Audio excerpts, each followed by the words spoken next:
Welcome, lads and lasses, back to 100% Marks, and as you can see to my right, it is a finally confirmed.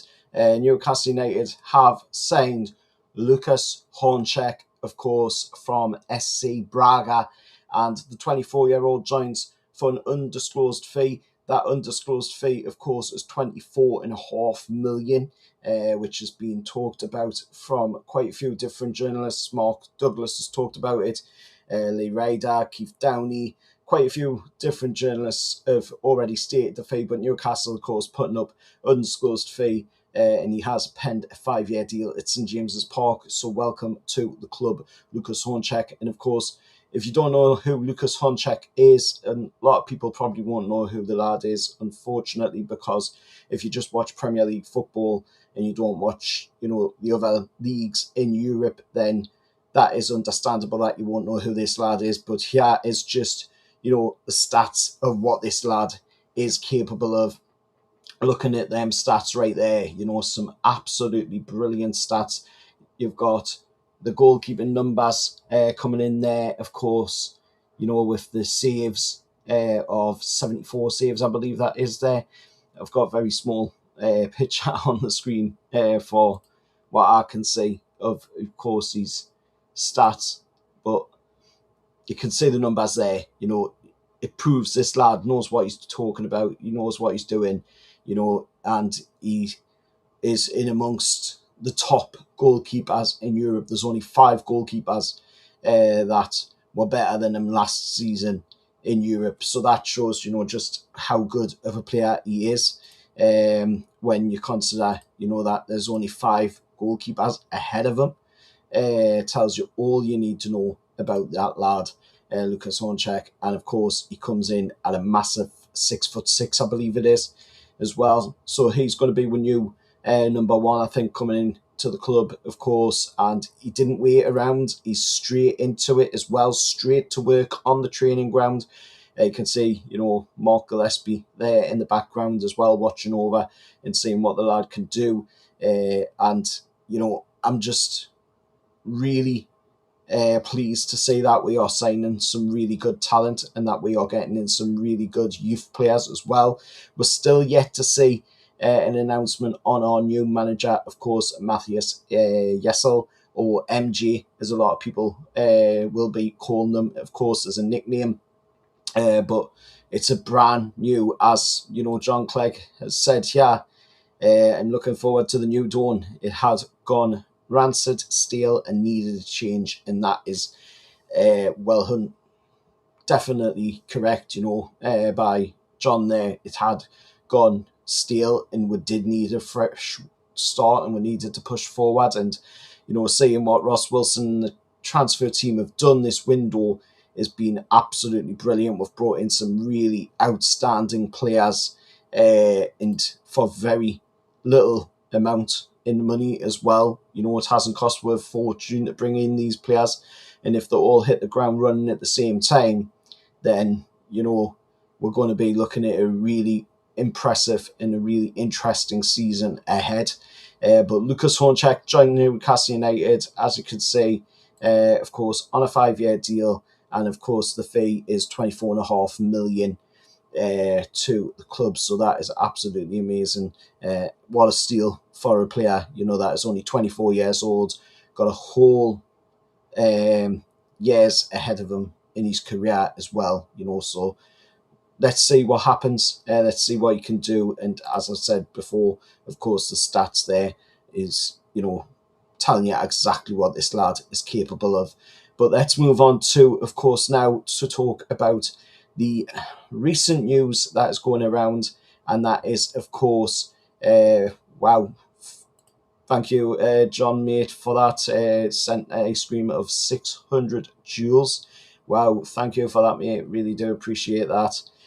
I'm not too sure on what the joules are, but I really do appreciate the support there, mate. Really do. But let's move on to, of course, like I say, talking about the recent news, and it is Bruno. Understand that Bruno is now in Spain. Indication is, of course, that he's followed the club's agreement plans for travel and will report to La Manga training base for an assessment later today. The NUFC skipper not up in the air, even if his future is. Of course, then Mark Douglas going on to say, those are the facts right now. Let's be realistic, though. Is the direction of the travel that he goes to Arsenal feels inevitable to me, although Arsenal still need to meet Newcastle's price, which I will talk about in a minute. The player wants out. Apparently, new manager surely needs players who are all in, given his age profile. And Yesel, of course, or MJ, as he will be known, rebuild might even be the logical step if Newcastle can get a replacement, and the saga needs concluding and soon, according to what Mark Douglas has said there. And the reason I say we'll talk about the transfer fee in a minute is because they have lodged a transfer fee, according to Mark Douglas, and it has been rejected immediately. So it's obviously been below the evaluation of what we want at Newcastle United, and what Ross Wilson says is a good evaluation for Bruno, and it has been completely rejected immediately by Newcastle. So obviously the fee isn't good enough. It hasn't been stated what the fee is, but there is speculation going around, and that speculation has led to Magpie Joe, who has had quite a few good things right on Twitter in this transfer window so far, and he has said Newcastle rejected the 75 million plus 5 million bid for Bruno. This is the first official bid from Arsenal.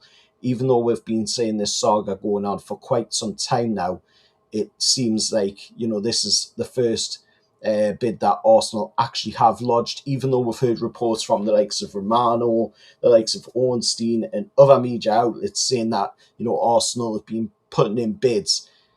From what's been said, and of course Magpie Joe coming out here and saying it as well, this seems to be the first actual official bid from Arsenal, and if it is 75 million plus 5 million add-ons, I can see why it was rejected, because it is below the evaluation of what I would say is an acceptable fee for Bruno. Of course, a lot of speculation going around and saying that, Newcastle United are wanting 80 million for Bruno. That's the asking price according to a lot of media outlets. But I don't think that actually is the asking price, to be honest, for Bruno. I think, we should be looking more at about the bare minimum 100 million mark. And I've said it quite a few times throughout this window already, that we should be looking to bring, of course, in that kind of evaluation on Bruno. And that is what we should be looking at. Nothing below that. If we do get below that, then I wouldn't say anything less than 85 million, maybe. That is probably a bit low when you consider the fact that we sold Sandro Tonali for 100 million to Tottenham only a matter of months ago. And I would say, that Bruno is by far the better midfielder out of the two. So if we're selling Sandy for 100 million only a few months ago, and then, say we're getting an offer here of 80 million for Bruno, according to what Magpie Joe's saying, and we're rejecting it, then I can see why, we're rejecting it, because it is a spit in the face, it is a low ball offer, and it is very disrespectful of an offer from Arsenal as well. So I would expect them to come back in with a more serious offer. We've seen the similar situation last summer, of course, as well, with the likes of Isak to Liverpool, them coming in with a 100 million offer. He ended up eventually going for, I think it was 125 million, if I remember rightly. So we ended up getting a record transfer fee for Isak to Liverpool, and I don't think we'll be getting a record transfer fee for Bruno, obviously, because that would mean that it would have to be over 125 million. And I don't see Arsenal really paying anything over that 125 million mark. I think 100 million is probably doable. We could probably get that if Arsenal are willing to stretch their purse strings, because they seem to be, rather cheap, and they seem to be penny pinching quite a bit in this window, even if they are the Premier League champions, which is a bit weird. if you want to improve your squad, then you'd expect, to spend a bit more money in the transfer window if you want to bring in players in the calibre, of Bruno in the like going forward. But let us know your thoughts anyway down in the comments below. I'm going to end this off here, lads and lasses. There's not really much else I can talk about unless there is any more information, of course, recently come out. But, just looking at it, we've got David Hopkinson there, chronicles saying Hopkinson needs to live up to his words, what he said back in March, which was if there was an Isak situation come up this time around, then, Newcastle United wouldn't be pushed around, and it wouldn't be the similar situation of what we had to deal with the last time with the Isak situation last summer. But let us know your thoughts anyway down in the comments below. I'm going to end it off here, lads and lasses, and I'll see you all in the next one. Have a nice day, and how